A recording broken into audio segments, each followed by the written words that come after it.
Hello guys, my name is Shravan and welcome to my YouTube channel निरोक्स SS. So guys, आज से हम start करने वाले हैं हमारे ह्यूमन एनाटॉमी एंड फिजियोलॉजी के लेक्चर स्टार्ट करेंगे। तो इसमें से फर्स्टली हमारा चैप्टर है हमारा डाइजेशन एंड एब्जॉर्प्शन। तो इसको यहाँ पर हम स्टार्ट करेंगे। वैसे ये वाला जो चैप्टर है ये आपके सिलेबस में नहीं है, आपकी बुक आपकी जो टेक्स्ट बुक है इसमें से ये हटाया गया है, बट फिर भी इसको हम देखेंगे। अगर आपको नहीं देखना है तो कोई दिक्कत नहीं है, इसको स्किप कर सकते हैं। तो फर्स्टली यहाँ पर हम डाइजेशन एंड एब्जॉर्प्शन को स्टार्ट करें तो पहले तो ये जो वर्ड डाइजेशन एंड एब्जॉर्प्शन का मीनिंग क्या होता है? Firstly digestion and absorption, and ये एब्जॉर्प्शन तो आपको समझ में आ रहा होगा, जो भी हमारे कुछ चीजें इसको एब्सॉर्ब कर लेना, उसको खींच लेना, तो ये हमारा एब्सॉर्प्शन हो गया। और डाइजेशन का मीनिंग क्या होगा? तो हमारे जो मैक्रो मॉलिक्यूल रहेंगे, आगे हमने बायोमोलिक्यूल वाले चैप्टर में देखा है, इसमें हमारे काफी सारे मैक्रो मॉलिक्यूल थे। मैक्रो मॉलिक्यूल में जैसे कि प्रोटीन है, हमारा कार्बोहाइड्रेट है, न्यूक्लिक एसिड है, तो ये जो सारे मैक्रो मॉलिक्यूल थे उसको डाइजेस्ट करके, उसको ब्रेक करके सिंपल वन में कन्वर्ट करना, सिंपल वन में इसको कन्वर्ट करना। तो ये हमारा हो गया डाइजेशन, और वो भी हाइड्रोलाइज एंजाइम के थ्रू, जिसमें हमारा एक वाटर मॉलिक्यूल ऐड करके, हमारे जो हाइड्रोलाइज एंजाइम, आपको पता है हाइड्रोलाइज एंजाइम हमारे ऐसे एंजाइम रहते हैं जो हमारे कुछ भी चीजें हो तो उसके अंदर वाटर मॉलिक्यूल ऐड करके उसको ब्रेक कर देता है। तो ये हमारे हो गए डाइजेशन। जैसे कि यहाँ पर कार्बोहाइड्रेट है, कार्बोहाइड्रेट में हम एक सिंपल एग्जांपल ले, तो जैसे कि हमारा स्टार्च है, तो ये स्टार्च को डाइजेस्ट करके इसमें एमाइलेज हमारा एंजाइम काम करेगा, और ये स्टार्च को डाइजेस्ट करके ग्लूकोज बना देना। ग्लूकोज हमारा सिंपल मॉलिक्यूल है। जैसे कि हमारे जो कार्बोहाइड्रेट में हमारा मोनोसैकेराइड ग्लूकोज है, glucose, fructose, galactose, dihydroxy acetone, उसके बाद भी हमारा ग्लिसरॉल्डिहाइड, तो ये सारे हमारे मोनोसैकेराइड है। तो ये हमारे पॉलीसैकेराइड में से मोनोसैकेराइड में कन्वर्ट करना है। तो ये क्या हुआ? ये हमारा एक टाइप का डाइजेशन हुआ है। इसके अलावा जैसे कि प्रोटीन है, कई टाइप के प्रोटीन रहते हैं, तो ये प्रोटीन जो रहेगी, प्रोटीन को भी डाइजेस्ट करना। जैसे कि यहाँ पर हम ऐसे एंजाइम का नाम लेते हैं, जैसे कि पेप्सिन हमारा एंजाइम रहता है जो हमारा प्रोटीन को डाइजेस्ट करता है, और पेप्सिन एंजाइम प्रोटीन को डाइजेस्ट करके एमिनो एसिड में कन्वर्ट करेगा। तो ये हमारा एमिनो एसिड एक हमारा सिंपल मॉलिक्यूल है, जो हमारे जो इंटेस्टाइन रहेंगे, इंटेस्टाइन में हमारे डाइजेशन सिस्टम में हमारा एक ऑर्गन रहेगा इंटेस्टाइन। तो इंटेस्टाइन में हमारा ये जो ग्लूकोज एंड एमिनो एसिड, ये इसकी लाइनिंग, जैसे कि हमारा ये इंटेस्टाइन है, और इंटेस्टाइन के अंदर हमारा ये डाइजेस्ट हुआ फूड पार्टिकल्स है। तो ये फूड पार्टिकल्स को यहाँ पर हमारे इंटेस्टाइन की जो इनर लाइनिंग रहेगी, ये इनर लाइनिंग के थ्रू, इनर लाइनिंग में आपको पता है, आपने देखा इनर लाइनिंग में क्या होता है, तो हमारी एपिथेलियल टिश्यू रहेगी। जैसे कि ये एपिथेलियल टिश्यू है, तो ये हमारे जो मॉलिक्यूल है इसको एब्सॉर्ब कर लेंगी, और एब्सॉर्ब करके ये हमारी जो पास वाले टिश्यू है इसके अंदर ये जाने देगी। और पास वाले टिश्यू के पास क्या रहेगा? तो पास वाले टिश्यू के पास हमारा ब्लड वेसल्स रहेगा। यहाँ पर हमारा ये ब्लड वेसल है, तो ये हमारे जो डाइजेस्ट हुए पार्टिकल है इसको यहाँ पर डाल देना ब्लड वेसल्स के अंदर। ब्लड वेसल में हमारी जो कैपिलरीज रहेंगी, मेनली हमारी कैपिलरीज इसके साथ कनेक्टेड रहेगी। तो ये हमारे जो डाइजेस्ट हुए पार्टिकल को कैपिलरीज या ब्लड में डाल देना, और ब्लड जो रहेगा वो आगे हमारे जो भी सारे टारगेटेड एरिया रहेगा, या हमारे जो भी सेल रहेंगे, सेल तक ये पहुंचेंगे। और सेल में आपको पता है, सेल में हमारा सेल्यूलर रेस्पिरेशन होगा। क्या होगा? तो यहाँ पर ये पहुंचाएगा सेल तक, और सेल में हमारे सेल के काम करने के लिए एनर्जी चाहिए। आपको पता है सेल के काम करने के लिए एनर्जी कौन सी चाहिए? तो हमारा एटीपी। तो ये एटीपी बनाने के लिए, जैसे कि यहाँ पर हम एक एग्जांपल लेते हैं, ये ग्लूकोज हमारा, पहले हमने जो भी स्टार्च है, स्टार्च को हमने खाया, और हमारी बॉडी में, हमारे स्टमक में जाके हमारे इंटेस्टाइन में ये डाइजेस्ट हुआ, और ये डाइजेस्ट होके हमारा ब्लड में चला गया, डाइजेस्ट होके यहाँ पर इंटेस्टाइन में गया, और इंटेस्टाइन में, सॉरी, हमारा ये जो स्टार्च है, ये स्टार्च इंटेस्टाइन में गया। इंटेस्टाइन में इसका डाइजेशन हुआ। क्या हुआ? इसका डाइजेशन हुआ। अब ये डाइजेशन होके ग्लूकोज बन गया। क्या बन गया? तो ग्लूकोज बन गया, और ये ग्लूकोज चला जाएगा एब्सॉर्ब होके, यहाँ पर इसकी जो वॉल रहेगी, वॉल से एब्सॉर्ब होके ये चला जाएगा ब्लड के अंदर, ये चला जाएगा ब्लड के अंदर, और ब्लड पहुंचाएगा हमारे जो सारे सेल रहेंगे, सारे सेल तक ये पहुंचाएगा। तो ये सेल में क्या होगा, सेल के अंदर पहुंचने के बाद इसका ग्लाइकोलिसिस होगा, ग्लाइकोलिसिस होगा, और ये ग्लाइकोलिसिस के थ्रू ये पायरुविक एसिड बनाएगा, पायरुविक एसिड बनाएगा, और पायरुविक एसिड हमारे माइटोकॉन्ड्रिया में जाएगा, और माइटोकॉन्ड्रिया में इसका एरोबिक रेस्पिरेशन होगा। ये जाएगा कहां पर, तो माइटोकॉन्ड्रिया। माइटोकॉन्ड्रिया क्या है ये आपको पता है, माइटोकॉन्ड्रिया हमारे सेल की एक ऑर्गेनेल है। तो ये माइटोकॉन्ड्रिया के अंदर जाके क्या बनाएगा, इसका एरोबिक रेस्पिरेशन होगा, एरोबिक रेस्पिरेशन होगा। ये आपने अगर पढ़ा है तो आपको समझ में आ रहा होगा, अगर नहीं पढ़ा है तो इसको हम बाद में डिस्कस करने वाले हैं, तो कोई दिक्कत लेने की जरूरत नहीं है। तो हमारा ये जो एरोबिक रेस्पिरेशन होगा, इसमें हमारा जो भी ये पायरुविक एसिड रहेगा, इसका फुल्ली ऑक्सीडेशन हो जाएगा, और यहाँ पर फुल्ली ऑक्सीडेशन होकर हमारा एटीपी मिलेगा। एटीपी का काम क्या है, तो एटीपी का काम है हमारी बॉडी में एनर्जी प्रोवाइड करना। क्या है, हमारे सेल के लिए एनर्जी देना। एनर्जी कौन देता है, तो हमारा एटीपी। तो इस तरीके से हमारी ये पूरी साइकिल रहने वाली है। तो इसमें से यहाँ पर हम क्या समझने वाले हैं, इसमें से ये हमारा सेल के बाद हमारी ये जो सारी प्रोसेस है, ये हमारा सेल्यूलर रेस्पिरेशन है। बट यहाँ पर हम समझने वाले हैं डाइजेशन को, स्पेशली डाइजेशन को। तो डाइजेशन में हमारे जो भी हम फूड पार्टिकल खाते हैं, जैसे कि इसमें मैक्रोमोलिक्यूल भी हो सकते हैं, इसमें मैक्रोमोलिक्यूल्स भी हो सकते हैं, और माइक्रोमोलिक्यूल भी हो सकते हैं, माइक्रोमोलिक्यूल्स भी हो सकते हैं। जैसे कि मैक्रोमोलिक्यूल में आपको पता है, मैक्रोमोलिक्यूल में आपने देखा होगा, हमारा इसमें रहेगा प्रोटीन, इसमें प्रोटीन रहेगा, इसमें हमारा पॉलीसेकेराइड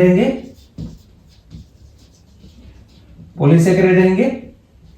इसके अलावा भी कई सारी चीजें, जैसे कि हमारे जो न्यूक्लिक एसिड रहेंगे, ये भी इसके अंदर आएंगे, हमारे न्यूक्लिक एसिड रहेंगे। इसके अलावा जैसे कि हमारा लिपिड रहेगा, तो लिपिड वैसे हमारा माइक्रोमोलिक्यूल है, बट लिपिड का डाइजेशन की जरूरत पड़ती है, तो इसको हम मैक्रोमोलिक्यूल में अभी रखेंगे। इसके बाद हमारा माइक्रोमोलिक्यूल, तो ये माइक्रोमोलिक्यूल में जैसे कि हमारे मिनरल्स हैं। इसके अलावा हमारे कुछ जैसे कि ग्लूकोज यानी कि हमारा मोनोसेकेराइड है, तो ये हमारे सारे मिनरल्स हो गए। इसके अलावा एमिनो एसिड्स है, तो ये हमारे सारे माइक्रोमोलिक्यूल हो गए। अब हमारे ये जो मैक्रोमोलिक्यूल रहेंगे, ये हमारे डायरेक्टली हमारी बॉडी में, यहाँ पर हमारी बॉडी के जो ये इंटेस्टाइन है, इंटेस्टाइन की लाइनिंग के थ्रू ये इसका एब्सॉर्प्शन नहीं हो सकता है। बट हमारे माइक्रोमोलिक्यूल जैसे कि एमिनो एसिड, इसके लाइनिंग के थ्रू इसका एब्सॉर्प्शन हो सकता है, तो इसको डाइजेशन की जरूरत नहीं पड़ती। बट हमारे ये जो मैक्रोमोलिक्यूल है, इसको डाइजेशन की आगे जरूरत पड़ेगी, और ये प्रोटीन डाइजेस्ट होकर एमिनो एसिड में कन्वर्ट होगा। जैसे कि ये प्रोटीन डाइजेस्ट होकर एमिनो एसिड में कन्वर्ट होगा, हमारा पॉलीसेकेराइड तो ये ग्लूकोज के अंदर कन्वर्ट होगा, और मिनरल तो आपको पता ही है, मिनरल तो इसके सिंपलेस्ट फॉर्म में रहते ही है। तो ये सारी प्रोसेस यहाँ पर होने वाली है। तो यहाँ पर फर्स्टली हम समझते हैं हमारी बॉडी के अंदर हमारा ये डाइजेशन होता है, वो कहाँ पर होता है, तो हमारा डाइजेशन होता है हमारे डाइजेस्टिव ट्रैक्ट के अंदर। हमारे डाइजेस्टिव सिस्टम में एक हमारा पूरा सिस्टम रहेगा, इसमें हमारा ये सारी प्रोसेस होने वाली है। इसमें हम सारी चीजें देखने वाले हैं। फर्स्ट हम एनाटॉमी देखेंगे हमारे डाइजेस्टिव सिस्टम की, उसके बाद इसकी फिजियोलॉजी देखेंगे, इसमें क्या क्या चीजें होने वाली, यानी कि इसका मेटाबॉलिज्म, हमारे जो सारे हमने आगे बात की है, प्रोटीन, हमारा स्टार्च वगैरह, तो इसका मेटाबॉलिज्म क्या होने वाला है, ये भी हम थोड़ा सा ओवरव्यू में देखेंगे। इसको मेडिकल लेवल तक नहीं देखेंगे, बट यहाँ पर थोड़ा सा ओवरव्यू में हम देखने वाले हैं। सो यहाँ पर फर्स्ट स्टार्ट करें हमारा डाइजेस्टिव सिस्टम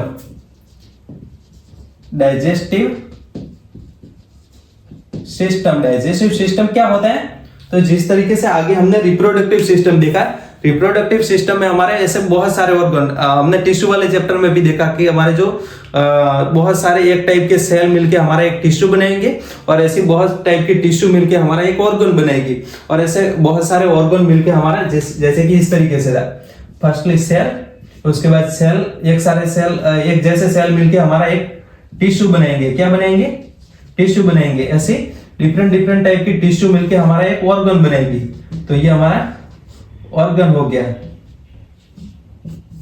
ये ऑर्गन हो गया।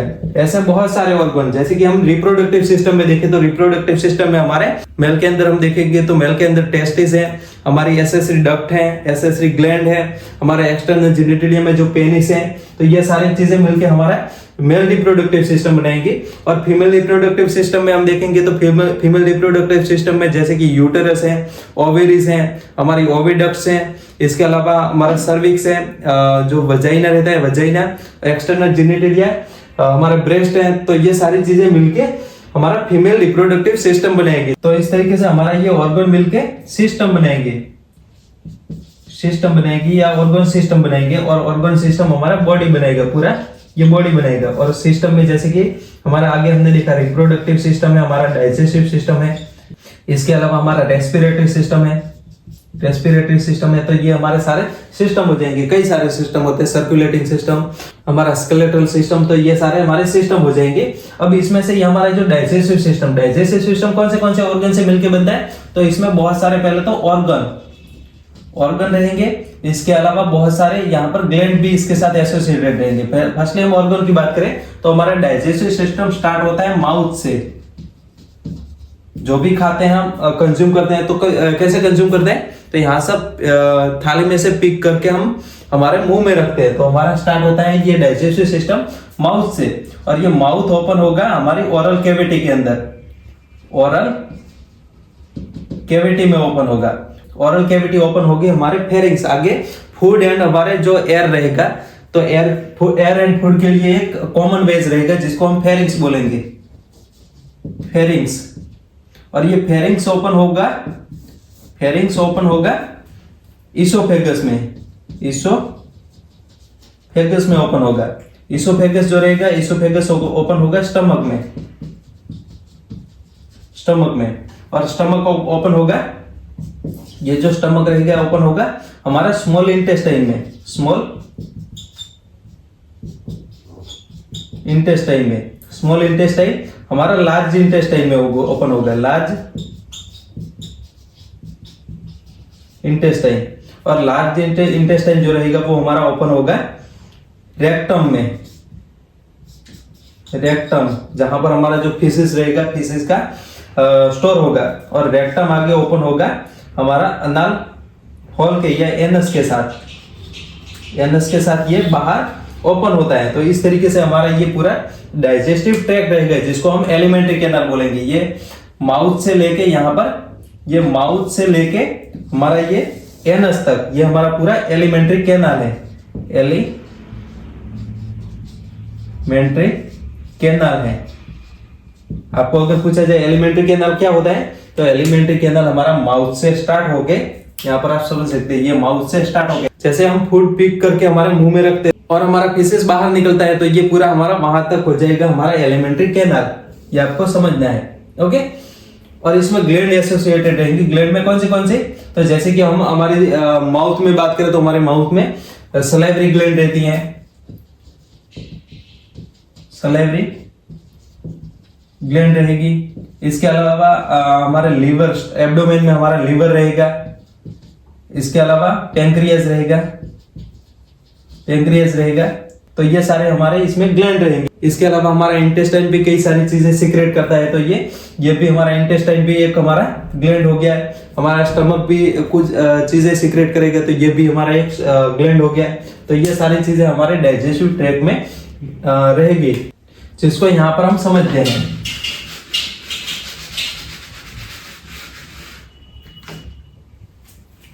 जैसे कि आप यहां पर देखो तो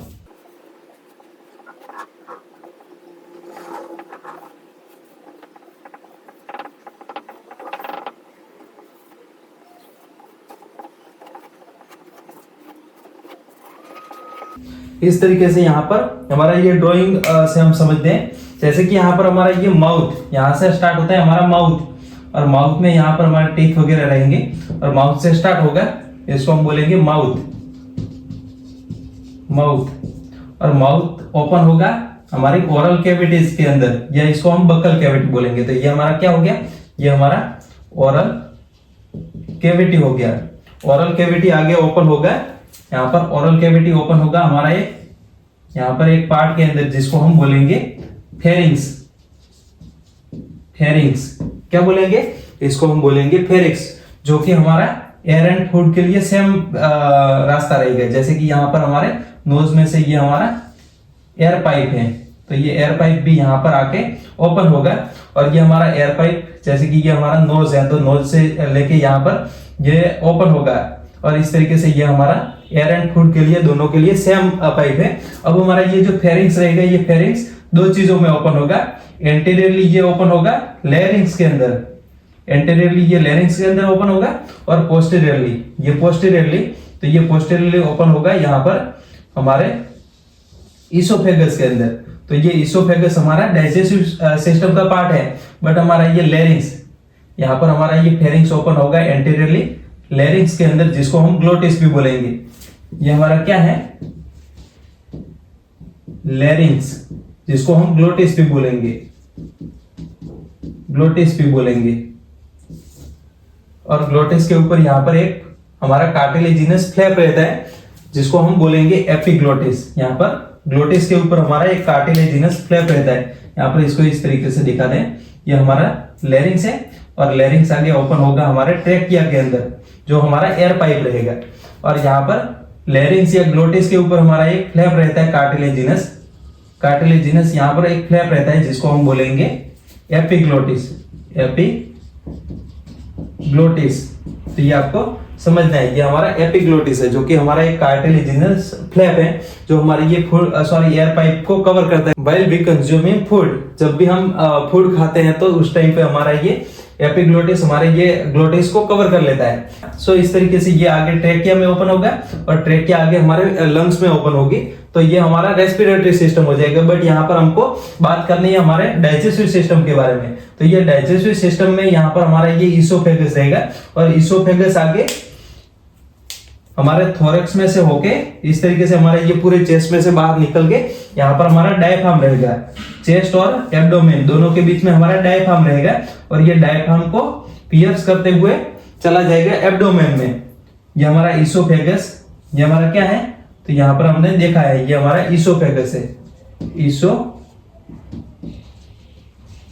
है। इसोफेगस हमारा ये डायफ्राम को पियर्स करते हुए ये चला जाएगा एब्डोमेन में। ये हमारा जो पूरा पार्ट है, ये हमारा एब्डोमेन, और यहाँ पर ये ओपन होगा हमारा एक इस तरीके से जे शेप के ऑर्गन के अंदर, इस तरीके से जे शेप के ऑर्गन के अंदर, जिसको हम बोलेंगे स्टमक। ये ओपन होगा स्टमक के अंदर, स्टमक के अंदर। ये हमारा स्टमक हो गया। तो ये स्टमक जो रहेगा, स्टमक हमारा एक बहुत बड़ा ऑर्गन है, जिसके अंदर हमारा जो हमारा जो भी खाते हैं हम फूड, वो हमारा यहाँ पर कुछ टाइम के लिए रहता है, और यहाँ पर मैकेनिकल एंड केमिकल प्रोसेस से हमारा जो फूड रहेगा, फूड का डाइजेशन होगा। ओके, सो ये आपको समझ में आ गया। इसके बाद हमारा ये जो स्टमक रहेगा, स्टमक ओपन होगा, आगे इस तरीके से एक हमारा इंटेस्टाइन इस तरीके से रहेगा, इंटेस्टाइन, जिसको हम स्मॉल इंटेस्टाइन बोलेंगे। पहले ये इस इंटेस्टाइन के यू शेप के पार्ट में ओपन होगा, जिसको हम बोलेंगे डियोडिनम। ये हमारा यहां से रहेगा हमारा स्मॉल इंटेस्टाइन, इस तरीके से ये हमारा हो गया स्मॉल इंटेस्टाइन। ये आपको समझ में आ रहा होगा। और स्मॉल इंटेस्टाइन जो रहेगा, वो इससे बहुत सारे फोल्डिंग में रहेगा, ऐसे बहुत सारे फोल्डिंग में रहेगा, ऐसे बहुत सारे फोल्डिंग में रहेगा। और ये बहुत सारे फोल्डिंग में होते हुए ओपन होगा हमारा लार्ज इंटेस्टाइन में। इस तरीके से ये लार्ज इंटेस्टाइन में ओपन होगा, और यहां से लेके हमारा जो लार्ज इंटेस्टाइन रहेगा, लार्ज इंटेस्टाइन का ये जो कुछ बचा हुआ पार्ट यहाँ पर रहेगा, जिसको हम अपेंडिक्स बोलेंगे। और ये हमारा लार्ज इंटेस्टाइन इस तरीके से हमारा पूरे ये एब्डोमेन को कवर करते हुए इस तरीके से ओपन होगा यहाँ पर रेक्टम में। इस तरीके से ये ओपन होगा रेक्टम में। इसको समझने के लिए यहाँ पर हम ब्लैक पेन से दिखाते हैं। इस तरीके से ये हमारा लार्ज इंटेस्टाइन है। लार्ज इंटेस्टाइन के भी बहुत सारे पार्ट रहते हैं, जिसमें हम देखेंगे तो हमारा ये जिसको हम कॉलन बोलेंगे, हमारा लार्ज इंटेस्टाइन को हम कॉलन भी बोलेंगे, कॉलन भी बोलेंगे। तो ये कॉलन रहेगा, कॉलन में हमारा ये असेंडिंग कॉलन, ये हमारा ट्रांसवर्सिस कॉलम, ये हमारा डिसेंडिंग कॉलम, और ये हमारा जो कॉलम का पार्ट रहेगा इसको हम बोलेंगे रेक्टम। रेक्टम, और ये रेक्टम आगे ओपन होगा एनस के अंदर, इस तरीके से ये ओपन होगा एनस में। ये क्या है, ये हमारा है एनस, या इसको हम अनल वॉल्व भी बोलेंगे, रेक्टस, या इसको हम अनल वॉल्व भी बोलेंगे, अनल वॉल्व भी बोलेंगे। तो ये हो गया हमारा एनस। इस तरीके से हमारा ये पूरा डाइजेस्टिव ट्रैक्ट रहेगा। ओके, सो इस तरीके से ये हमारा पूरा डाइजेस्टिव सिस्टम हो गया। और ये जो सारे डाइजेस्टिव सिस्टम में क्या क्या प्रोसेस होती है और इसके अंदर सारे जो ऑर्गन रहेंगे, जैसे कि हम फर्स्ट स्टार्ट करेंगे माउथ से। माउथ में क्या क्या होता है, ओरल कैविटी में क्या क्या होता है, इसके अंदर टीथ कितने होते हैं, इसके बाद इसोफेगस जो रहेगा इसको भी हम पूरा देखने वाले हैं, स्टमक को भी देखने वाले हैं, इंटेस्टाइन को भी देखने वाले हैं। इंटेस्टाइन में हमारे दोनों लार्ज एंड स्मॉल इंटेस्टाइन, तो इस तरीके से ये सारी चीजें हम देखने वाले हैं, जिसमें लिवर भी और पेनक्रियास भी हम पूरा डिटेल में देखेंगे, और इसमें क्या क्या प्रोसेस होती है, डाइजेशन किस तरीके से होगा, ये सारी चीजें भी हम नेक्स्ट वाले वीडियो में देखने वाले हैं। सो अगर ये वाले वीडियो में अगर आपको कोई कंफ्यूजन हो तो प्लीज कमेंट में कमेंट करिए, और अगर ये वीडियो पसंद आए तो please like my video, subscribe my channel and hit the bell icon. Okay, thank you guys.